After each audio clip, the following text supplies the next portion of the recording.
America పర్యటనలో మాజీ మంత్రి హరీష్ రావు ఫ్యూచర్ సిటీపై సంచలన కామెంట్ చేశారు.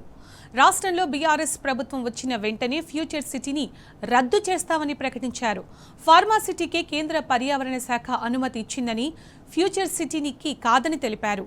డీవియేషన్ ఉంటే రైతుల భూములు వెనక్కి ఇవ్వాలని పార్లమెంటు చట్టం ఉందన్నారు. రేవంత్ సర్కార్ ఫ్యూచర్ సిటీ పేరుతో రియల్ ఎస్టేట్ వ్యాపారం చేస్తోందని విమర్శించారు. మేము అధికారంలోకి రాగానే 100% ఫ్యూచర్ సిటీని రద్దు చేసి తీరుతామని పేర్కొన్నారు.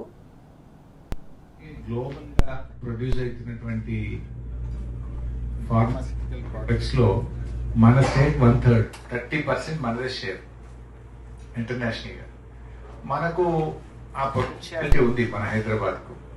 దాన్ని గమనించి కేసీఆర్ అప్పుడు ఈ 16,000 ఎకరాలు ల్యాండ్ ను మేము సేకరించి ఆల్రెడీ సెంట్రల్ గవర్నమెంట్ నుంచి ఎన్విరాన్మెంట్ క్లియరెన్స్ కూడా తెచ్చాం.